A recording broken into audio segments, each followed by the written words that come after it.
Yes, विद्वान council को सुना गया। पाई, चयन समिति की बैठक की जा सकती है, किंतु वह संकल्प अगले आदेश दिए जाने तक प्रकाशित नहीं किया जा सकता। पाई, उस आदेश की प्रमाणित प्रतिलिपि प्रायिक प्रभार संदत किए जाने पर पक्षकारों को दी जा सकती है। पाई, पैरा, इस प्रकार यह स्पष्ट है कि उक्त आदेश तीनों पक्षकारों के विद्वान काउंसिल की सुनवाई करने के पश्चात पारित किया गया। पाई, पैरा, 14 सितंबर 1984 को रिट याचिका को 17 सितंबर 1984 को सुने जाने का आदेश किया गया था और याची को इस बीच प्रत्युत्तर शपथ पत्र फाइल करने की अनुमति दी गई थी। पाई, 14 सितंबर 1984 को यह भी आदेश दिया गया था कि कार्य परिषद की बैठक जो 16 और 17 सितंबर 1984 को होनी निश्चित थी, उन तारीखों को हो सकती है और चयन समिति की सिफारिशों पर विचार कर सकती है, किंतु वह अपने विनिश्चयों को अगले आदेश किए जाने तक प्रकाशित नहीं करेगी। पाई, यह आदेश भी दोनों पक्षकारों के विद्वान काउंसिल की सुनवाई करने के पश्चात पारित किया गया था। पाई, विद्वान न्यायाधीशों में से एक न्यायाधीश जिनसे मिलकर इस न्यायपीठ का गठन हुआ था, लेकिन कुछ भी समय के लिए हुआ था, ऐसी न्यायपीठ का स्थायी गठन नहीं होता है, जिसने तारीख 14 सितंबर 1984 का आदेश पारित किया था, तत्पश्चात बीमार हो गए और माननीय कार्यकारी मुख्य न्यायाधीश द्वारा इस निमित्त पारित आदेश के अनुसरण में यह रिट याचिका हमारे समक्ष 26 सितंबर 1934 को प्रस्तुत की गई। पाई, उस तारीख को पक्षकारों के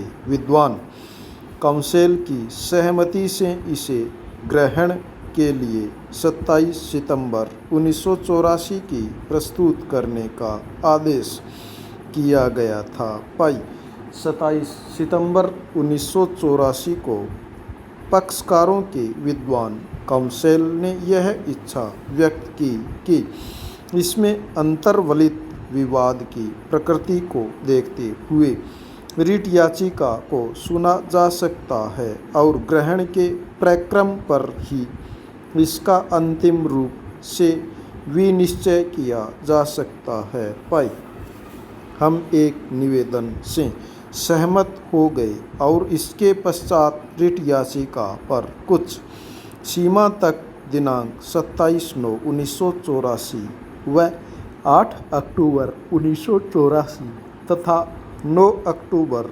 1984 को पक्षकारों के विद्वान काउंसिल द्वारा बहस की गई थी। पाई, इसके पश्चात डॉक्टर मोहब्बत इम्तियाज़ द्वारा इस रिट याचिका में याची संख्या 2 के रूप में पक्षकार बनाए जाने के लिए इस आधार पर आवेदन किया गया था कि वह भी आक्षेपित विज्ञापन में वर्णित वांछनीय अर्हताओं द्वारा वहाँ तक व्यक्ति था जहाँ तक उसने उक्त विज्ञापन के उत्तर में नियोजन के लिए आवेदन किया था, किंतु उसे साक्षात्कार के लिए नहीं बुलाया गया था। पाई, पैरा, द्वितीय रिट याचिका अर्थात 1984 की सिविल प्रकरण रिट याचिका संख्या 118/14 14 सितंबर 1984 को डॉक्टर इंद्रदेव सिंह द्वारा फाइल की गई थी, जिसमें पूर्वोक्त विज्ञापन को चुनौती दी गई थी। पाई, उसने यह प्रख्यान किया कि उसने पूर्वोक्त विज्ञापन के उत्तर में नियोजन के लिए आवेदन किया था, साक्षात्कार के लिए बुलाया गया था और चयन समिति के समक्ष उपस्थित भी हुआ था। पाई उसने यह कथन किया है कि वह अन्य सभी अर्हताओं को पूरा करता है किंतु वांछनीय अर्हताओं को पूरा नहीं करता। पाई संभवतः उसे इस बात की आशंका है कि उसका चयन नहीं किया जाएगा क्योंकि वह उन वांछनीय अर्हताओं को पूरा नहीं करता जिन्हें आक्षेपित विज्ञापन में अवैध रूप से अंतर स्थापित किया गया था। पाई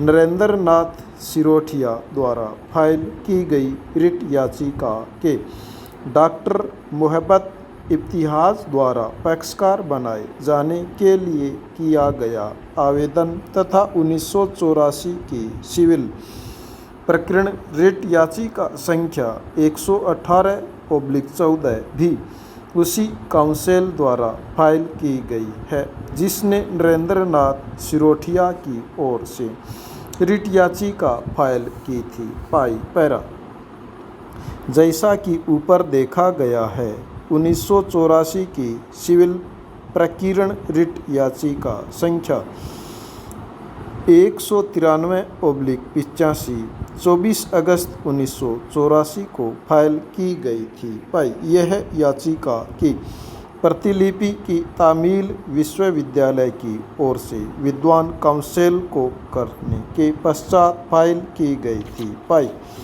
इसे 27 अगस्त 1984 को प्रस्तुत करने का आदेश दिया गया था। पाई यह प्रतीत होता है कि उस तारीख को उसे सुनवाई के लिए नहीं लिया जा सका और 29 अगस्त 1984 को सुनवाई के लिए लिया गया था। पाई इसलिए प्रत्यार्थियों के विद्वान काउंसिल को 29 अगस्त 1984 को 10 सितंबर 1984 तक प्रति शपथ पत्र फाइल करने का समय प्रदान किया गया था और रिट याचिका 14 सितंबर 1984 को ग्रहण के लिए सूचीबद्ध करने का आदेश दिया गया था। पाई 14 सितंबर 1984 तक प्रत्युत्तर शपथ पत्र फाइल करने की अनुमति प्रदान की गई थी। पाई अंतरिम अनुतोष के लिए फाइल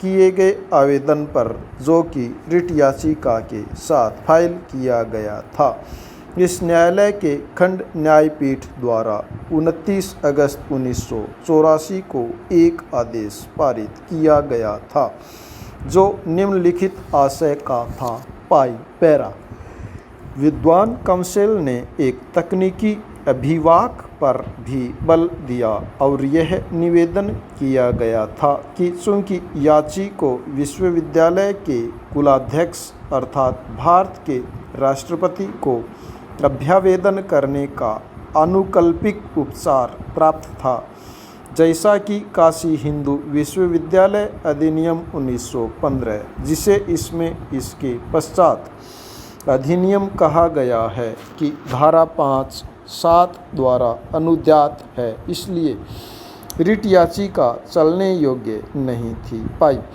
इस निवेदन के समर्थन में इस न्यायालय के कतिपय विनिश्चयों का अवलंब लिया गया था जिनके द्वारा रिट याचिका उपयुक्त आधार पर प्रारंभ से ही खारिज कर दी गई थी। पाई पैरा स्टॉप।